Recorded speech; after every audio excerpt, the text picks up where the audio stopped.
So, you want to hear a story. Not just any story, but one that starts before the beginning of time and leads right up to, well, us.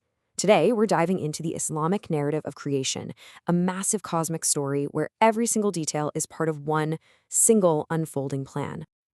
All right, so where do you even start with a story this big? Well, you've got to start by asking a question that people have been wrestling with for millennia, a question about what was real before reality itself even existed.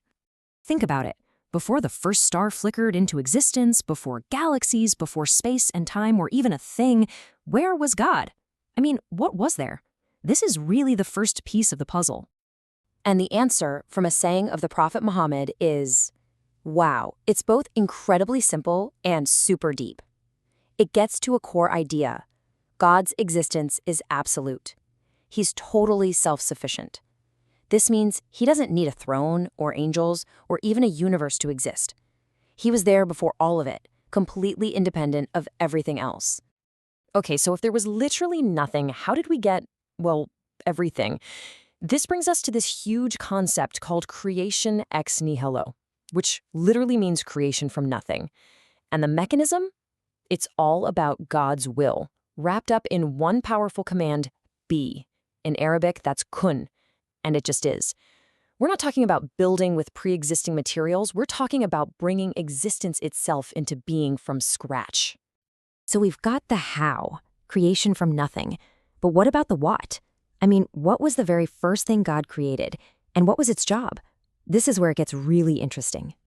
Believe it or not, tradition says the very first thing created was the pen, and it had one massive job, to write. When it asked, "My Lord, what am I supposed to write?" the command was to write down everything, every single thing that would ever happen, from the biggest cosmic event to the smallest leaf falling from a tree, all the way until the Day of Judgment. All of it written down in what's called the preserved tablet. Okay, wait a second. That probably brings a huge question to your mind, right? If everything's already written, what's the point? Do we even have free will? And this is a big one. The Islamic view makes a really important distinction here between God's knowledge and God's compulsion.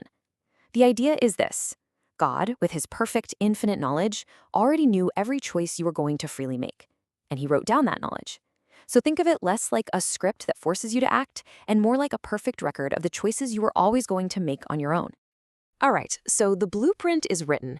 The grand plan is all laid out. What's next? Well, now it's time to build the stage for the main event, the creation of the universe itself. And get this, there was a huge gap in time between these two stages. We're talking 50,000 years. A whole 50,000 years passed between the pen writing down destiny and the actual physical creation of the heavens and the earth. And when we get to the creation of the cosmos, the Quran uses this incredible imagery.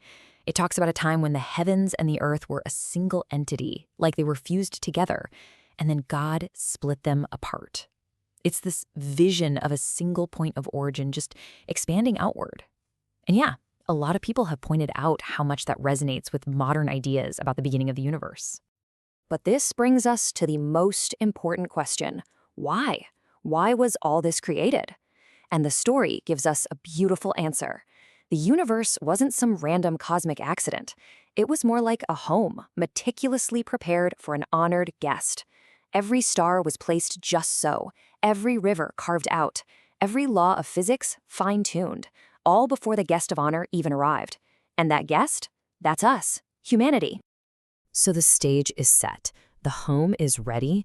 It's time to meet the main characters and witness the first great test, the one that really kicks off the whole human story.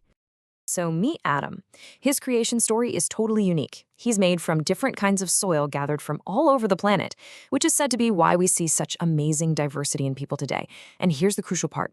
God gives him a special kind of knowledge, teaching him the names of all things, something even the angels didn't have. This capacity for knowledge is what makes him qualified to be God's steward, or Khalifa, on earth. And this is where we see the first cosmic drama unfold. God commands the angels and Iblis to bow to Adam as a sign of respect.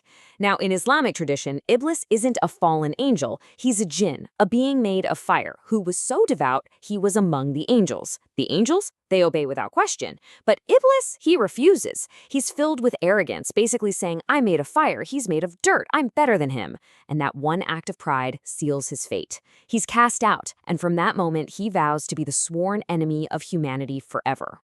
This whole conflict sets up a really powerful comparison. We're about to see two totally different ways to react when you mess up. One is based on arrogance, and the other, humility. Let's see how it plays out. Okay, so Adam and his partner Eve are in paradise, and it's amazing. They have complete freedom to enjoy everything with just one single rule, one simple test. God tells them, see that tree over there? Don't go near it. Don't eat from it. First, let's look back at Iblis's response. Total arrogance, right? When he was called out for his sin, did he say, my bad? No way. He pointed the finger right back at God, saying, because you made me go astray. He takes zero responsibility. Instead, he turns his own failure into this mission of revenge against humanity. Now, look at the complete opposite, Adam and Eve. After Iblis tempts them and they eat from the tree, what do?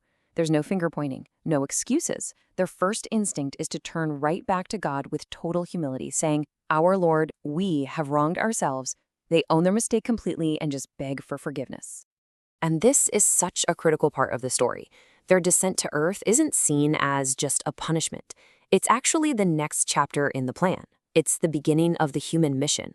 In this view, Earth is the perfect place for creatures like us, a place where we're going to be tested, where we're definitely going to make mistakes, but most importantly, where we have the chance to learn, to grow, and to turn back to God.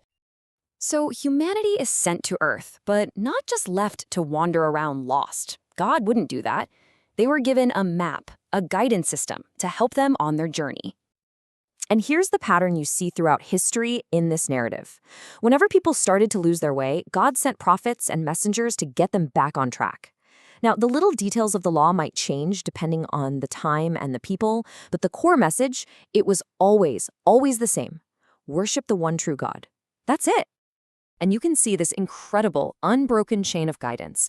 It starts with Adam himself, who was the first prophet for his own children. It goes on through huge figures like Noah and Abraham, who is, this giant father figure in Judaism, Christianity, and Islam. Then you have Moses with the Torah, Jesus with the gospel, and finally, according to Islam, the chain is completed with Muhammad, who brought a final message meant for all people for all time.